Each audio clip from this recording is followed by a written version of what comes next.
जिन लोगों को भी एक जगह पर बैठ कर के काम करना रहता है, उन लोगों को सबसे ज्यादा परेशान करती है पाइल्स की दिक्कत। जब पहली बार इस प्रकार का संक्रमण महसूस होता है तो गुदा मार्ग पर खुजली चलने लगती है, जलन होने लगती है, पेट पूरी तरह से साफ नहीं होता है। व्यक्तियों को गुदा मार्ग के यहाँ पर बाहरी तौर पर इस तरह से छोटे छोटे से मस्से बनने लगते हैं। तो वो मस्से बढ़ करके अगर आपको ज्यादा समस्या पैदा करते, जैसे कि बवाल निकलने लगती है, खून टपकने लगता है, तो ये फिस्टुला का रूप ले लेता है, गठान के रूप में बन जाता है और यही समस्या आगे जाकर भगंदर बन जाती है। यानी एक के बाद एक इस तरह से मस्सा बनता रहता है, फूटता रहता है और इसके अंदर इन्फेक्शन बढ़ता रहता है। अगर आपको छोटा मोटा इस तरह से हल्का सा ही लग रहा है कि बवासीर की दिक्कत हो रही है, तो आज की रेमेडी को आप अवश्य करके देखिए। आपको जल्दी से आराम भी मिलेगा और आपकी जड़ से बीमारी बिल्कुल सही हो जाएगी। बवासीर होने के पीछे बहुत सारे कारण होते हैं। जिस तरह से शरीर कमजोर महसूस होने लगता है और आप देखेंगे कि वह व्यक्ति का किसी काम में मन नहीं लगता है, ना वो उठ सकते हैं, ना सही ढंग से बैठ सकते हैं। उनको बार बार वहां पर ऐसा लगता है कि कुछ चुभ रहा है। तो अगर आपको इस प्रकार का संक्रमण है तो इसके पीछे बहुत सारे कारण होते हैं।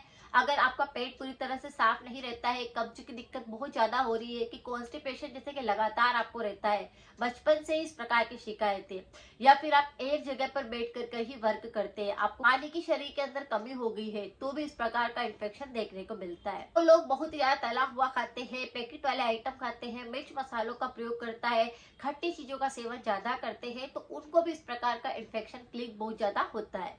अगर आपको इस प्रकार का संक्रमण है तो इस पर मैंने और भी बहुत सारे वीडियो बने हुए हैं। उनकी सारी की सारी रेमेडी 100% इफेक्टिव है, लोगों को काफी आराम दे रही है। लेकिन अगर आपको कोई समस्या हो रही है कि तीनों रेमेडी को एक साथ फॉलो करना शुरू करें, आपको जल्दी से आराम भी मिलेगा, जड़ से बीमारी साफ भी हो जाएगी। उसके साथ आपको जो कब्ज होती है, अपच की दिक्कत होती है, पेट साफ नहीं होता है, वह भी बिल्कुल साफ होने लगेगा। शरीर के अंदर अगर खून के अंदर अशुद्धता आई होगी, खून की कमी हुई होगी, तो वह भी बिल्कुल सही होगी। सबसे पहले जो रेमेडी आपको करना शुरू करना है वह है अंजीर। अंजीर बहुत ज्यादा यूजफुल होती है आपके पेट के लिए। अगर आपके खून में किसी प्रकार की दिक्कत होने लगती है तो अंजीर खून को साफ भी करती है, खून में वृद्धि भी करती है, बहुत सारे बैक्टीरिया को भी खत्म करती है। तो आपको रोज क्या करना है, 2 अंजीर लेना है, उन्हें रात भर पानी के अंदर भिगो कर रख देना है। क्या करना है, दोनों अंजीर को अच्छे से चबा चबा कर खा लेना है। जो पानी में आप भिगोया है उस पानी को भी आपको धीरे धीरे करके पी लेना है। इस पानी को पिएंगे, इस अंजीर को अगर आप खाएंगे तो पेट पूरी तरह से साफ रहेगा, कब्ज की समस्या बिल्कुल जड़ से साफ हो जाएगी, खुलकर आपका पेट पूरी तरह से साफ होएगा। तो इस चीज को आप कर सकते हैं। दूसरा उपाय कि आप उस जगह पे ऐसा कौन सा लेप लगाएं जिससे कि मस्से हो रहे हैं उसके अंदर जो खुजली का इन्फेक्शन है, जलन बहुत ज्यादा होती है, या कई बार आप फ्रेश हो जाते हैं उसके बाद भी आपको लगता है कि जलन हो रही है, तो वह समस्या को बिल्कुल सही कर सके। आपको लेना है नीम की छाल और उसको अच्छे से घिस लेना है और उसका लेप आपको बार बार उस जगह पर करना है। इसे करने से आप देखेंगे कि जो मस्से बनने लगी है वो अपने आप सही होने लगे हैं। वहां पर जो बैक्टीरिया का इन्फेक्शन हो गया था वह बिल्कुल सही हो गया है। वो मस्से ज्यादा फूलेंगे नहीं, उनके अंदर मवाद नहीं भरेगा। अगर वो फूलेंगे नहीं, मवाद नहीं होगा, खून नहीं टपकेगा, तो ये संक्रमण जो है वो आगे नहीं बढ़ेगा, अंदर तक ये समस्या नहीं फैलेगी। तो आप इसका प्रयोग कर सकते हैं, बिल्कुल देसी इलाज है। इसे करने से आप देखेंगे कि आपकी सारी दिक्कतें खत्म होने लगी है। कई लोग ऐसे होते हैं जिनको कि बार बार खुजली चलती है और हाथ वहां पर जाता है, तो आप इसका प्रयोग करके देखिए, आपको फर्स्ट टाइम में ही आपको अच्छा रिजल्ट मिलेगा। दूसरा उपाय जो कि ऐसी रेमेडी है जिसको कि आपको बिल्कुल नियमित रूप से लेनी है 3 दिन तक, और इसकी मात्रा का आपको अवश्य ध्यान रखना है। ये आपको सुबह खाली पेट भी नहीं पीना है, शाम के टाइम भी नहीं लेना है। मूली का रस, मूली बहुत ही ज्यादा बेनिफिट देती है, बवासीर में, पाइल्स में, भगंदर में, फिस्टुला में, सब में ज्यादा काम आती है। आपको क्या करना है, रोजाना खाना खा ले, उसके बाद में सबसे पहले दिन आपको क्या करना है, 3 दिन इसको शुरू करना है। तो पहले दिन आपको क्या करना है, 1/4 रस इसका लेना है।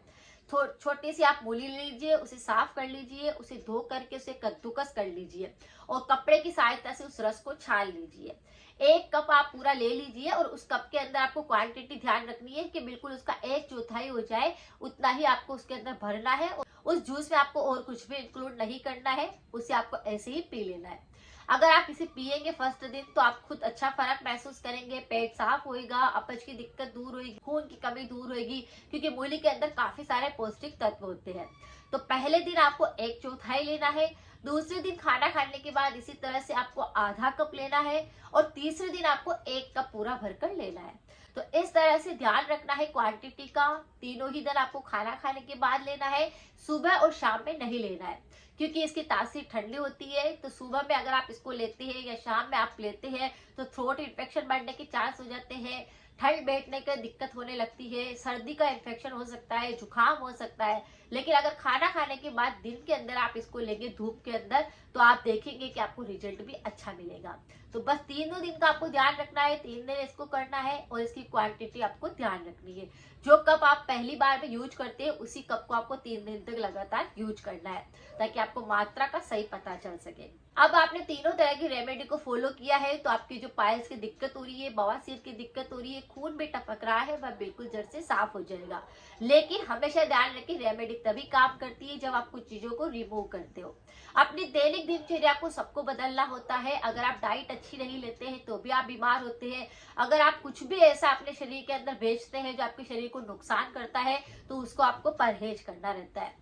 परहेज क्या करना है, आपको खट्टी चीजों से बिल्कुल दूरी बनानी है, जैसे कि अचार नहीं खाना है, इमली नहीं खानी है, इस बात का आपको ध्यान रखना है। बाहरी पैकेट वाले आइटम आपको बिल्कुल नहीं खाने हैं।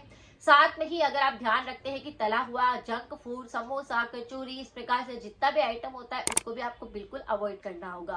अगर आप कुछ परहेज करेंगे तो आपके भी रेमेडी तीनों ही काम करेगी, आपको ऑपरेशन नहीं कराना पड़ेगा और इस प्रकार से आप अपने बवासीर, फिस्टूला, भगंदर को जड़ से ठीक कर पाएंगे। पानी की शरीर के अंदर कभी भी कमी ना होने दें। जिन लोगों को कॉन्स्टिपेशन रहता है उन्हें हमेशा आप या तो तांबे का पानी पी सकते हैं या फिर आप पानी पिए तो उसे थोड़ा सा गर्म कर ले, उसकी ठंड को थोड़ा सा खत्म कर दे, उसी के बाद उस पानी को आप सेवन करें। आप देखेंगे कि आपकी काफी सारी बीमारियां ऐसे ही सही होने लगी है, आपके शरीर में एनर्जी आने लगी है। अगर आपको वीडियो कुछ यूजफुल लगता है तो सभी के साथ शेयर करना बिल्कुल ना भूलें। मिलते हैं फिर नेक्स्ट जानकारी के साथ में। Thank you so much.